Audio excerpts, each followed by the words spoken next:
I don't know if you guys have heard yet, but this was the worst October in nearly 30 years. The last time numbers were this low was back in 1997. The whole month made $385 million. Adjusted for inflation, that'd be around $779 today. For comparison, October 2025's box office is sitting at roughly $425 million. So here we are. Worst October in 3 decades, 9 big flops in a row. Let's see who the worst offenders are. Let's start with a big one. Disney went all in chasing another franchise, and it backfired hard. Even now, nobody really knows why Disney decided this was the move. They never like to admit when they screw up, so getting a real budget number is impossible. Officially, $180 million. But Deadline puts it closer to $220, and you can see why they'd want to fudge the numbers. It doesn't matter. The box office is a mess. Tron dropped 70% in its second weekend, only managed 11 million domestic, and worldwide is sitting at 135.2 million right now. Once you factor in the exhibitor split, that means Disney's looking at a 132 million loss, and that's assuming the final global number stalls out at 160 million. And it's not like Disney cheaped out on marketing. They threw $102 million into global promotion. Stunts at San Diego Comic-Con, the Light Cycles doing a national tour, and a 9-inch Nails laser light concert that literally shut down Hollywood Boulevard. But nothing helped. At the end of the day, nobody needed this movie. Jeff Bridges, who's seen more than a few flops, had the perfect take on it. He compared Tron to Heaven's Gate. I remember Heaven's Gate was considered, very disappointing or a flop, but nowadays it's considered kind of a masterpiece. For the record, Heaven's Gate had a $44 million budget and made just over $1 million opening weekend, so compared to that, Tron almost looks good.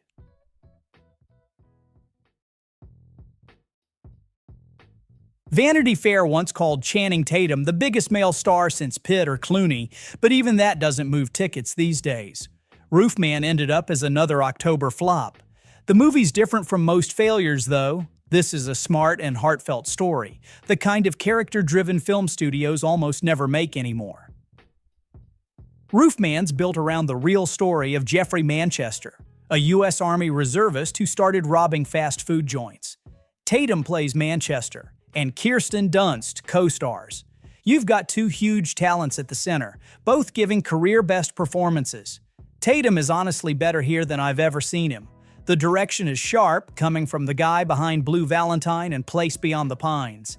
It's got all the right textures, production design, even the look and tone of a 2000s indie, just done on a real budget. But despite a budget of $19 million and a fairly wide release, over 3,000 theaters, it never had a real shot at breaking even, since it needed about $47 million for that. Still, it managed $27 million at the box office, which is wild when you realize it actually beat Darren Aronofsky's Caught Stealing domestically. 86% on Rotten Tomatoes, popular leads, great reviews, and none of it was enough to get butts in seats. Deliver Me From Nowhere came together with all the right intentions, but the math just never made sense. The film shot in New Jersey, cashing in on tax credits, but still ended up with a net budget of $55 million. For a niche music biopic, that's huge, especially when you stack it up against Rocket Man or Elvis. Those movies worked because Elton John and Elvis Presley are true global icons. Bruce Springsteen is legendary, no question, but his base is older, it's smaller, and it's way more specific. This was a serious project. Got Springsteen's blessing, adapted Warren Zanes' novel, handed over to Scott Cooper to direct, and Jeremy Allen White committed months just prepping to play the boss. They even shot on Springsteen's home turf in New Jersey. On paper, it's the real deal. But you're talking about a movie that's focused on the Nebraska album period, a time in Springsteen's life marked by depression, before born in the USA. Even the die-hard fans aren't exactly rushing out to see that. Compare that to A Complete Unknown last year, which had a similar budget but cleared $140 million at the box office. That movie had Bob Dylan as the draw, Chalamet as the lead, and all the pre-Oscar hype you could ask for. Deliver Me from Nowhere has none of that. The release timing didn't help either. October up against the World Series and the NFL is a dead zone for the crowd this movie was meant for. The audience here skews old, 59% over 45. Drop this at the holidays and maybe you get those people in the seats, but not in the middle of a packed sports season. Good Fortune is the kind of comedy the industry keeps saying it wants. A real theatrical comedy, not just another streaming drop. Lionsgate put $30 million into Aziz Ansari's feature directorial debut, hoping he could bring back some actual box office heat for the genre. Ansari wrote, directed, and stars as Arj, a guy scraping by in the LA gig economy, stuck in one dead-end job after another, all while trying to break into the entertainment business. On paper, this movie should have worked. It's got The Angels Among Us and Body Swap setup, two genres that have always drawn a crowd. Keanu Reeves, back in comedy mode, was supposed to be a selling point, but the result just didn't click at the box office. Ansari wanted to do something with a bit more weight, using comedy to talk about what it's actually like living at the bottom of the economic ladder, hustling just to survive. Problem is, the film keeps stopping dead to make the point, dropping in monologues about class, the gig economy, and everything else. It's the kind of Sturgis-style messaging that's ambitious, but it ends up getting laid on way too thick. Online, the feedback wasn't great either. Relish Mix tracked a wave of mixed negative chatter. People saying the movie looked recycled, that there was some weird AI vibe, and a lot of complaints about Keanu Reeves not changing his look. The John Wick fatigue was real. You'd think Keanu would change his look for this movie. Instead, it's John Wick with costume store wings. Looks lame to me. Not exactly the reaction you want for a movie that's supposed to bring comedies back to life. The movie ended up making just $21.8 million, a flop by any measure. This fall, The Rock tried something different. The Smashing Machine was supposed to be a turning point, a biopic about MMA legend Mark Kerr, directed by Benny Safdie, not the usual franchise spectacle. The movie had a $50 million budget, and A24 put their weight behind it, betting on Johnson to finally land that critical breakthrough. It started off like a classic awards run. Venice Film Festival rolled out the red carpet. Johnson got standing ovations. There were tears. Critics on Twitter were calling it a career best. Christopher Nolan even stepped up and said it's an incredible performance. I don't think you'll see a better performance this year or most other years. It's a really remarkable and radical piece of work that will be understood more and more over time. It felt like Johnson was about to reinvent his whole image. Then reality hit. Opening weekend, The Smashing Machine did just $5.9 million. A total collapse compared to the $20 million tracking suggested just a few weeks earlier. That was Johnson's weakest opening since about 2010. The numbers never bounced back. By its third weekend, box office had dropped 82%.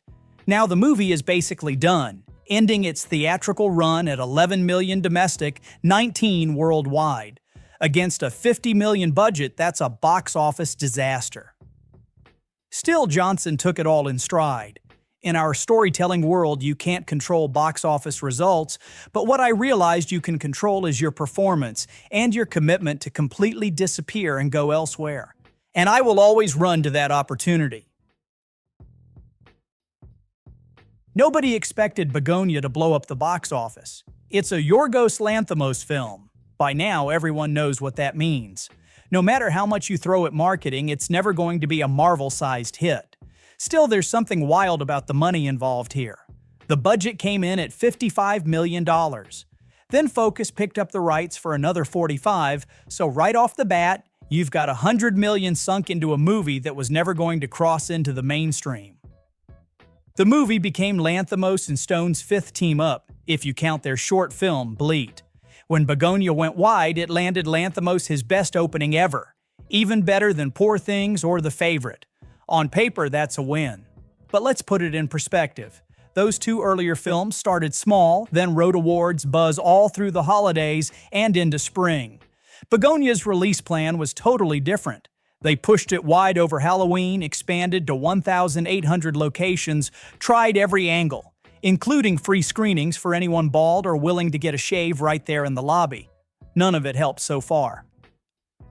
The box office is sitting at $15.8 million. That's a financial hole that isn't closing. For reference, The Favorite and Poor Things both finished just north of $34 million domestic, but those were long-tail runs. Poor Things, for example, ended up making $117 million worldwide, with more than 70% of that coming from international audiences. Bugonia just doesn't have that same momentum. It's still a good film. It's tightly made, Jesse Plemons is fantastic, Emma Stone does what she always does, and Robbie Ryan makes it all look great. But it doesn't have the same reach or the same impact. Maybe it hangs around through awards season and picks up a second life like Poor Things, but the trend isn't looking great so far. Still, Emma's focus is on the film's integrity, not the numbers. She's a producer here, and she's been clear about it. Her goal was to protect the director's vision. Luca Guadagnino looked like he was about to become Hollywood's next hot thing after Call Me By Your Name. But that hype fizzled out fast, and After the Hunt just keeps the losing streak going. Amazon MGM Studios put up $70 to $80 million for this one, with Julia Roberts and Andrew Garfield leading. Nobody really knows how the budget got that high. Julia Roberts alone reportedly took home $20 million, and the rest of the cast all got top dollar. The result is an Amazon-sized loss. The final box office is barely $7 million. For a movie with that much money behind it, that's catastrophic. The critics didn't go for it. After the Hunt premiered at Venice a couple of months back and landed a 38% Rotten Tomatoes score, audiences were just as cold. ComScore post-track showed only 23% definite recommend. People just weren't buying a psychological thriller about university sexual politics. As one studio exec put it, the climate isn't welcoming to films that deviate from the franchise formula. Art films need a festival miracle, plus another at award season. And obviously, After the Hunt had none of that. Amazon can eat this kind of loss in a way other studios can't.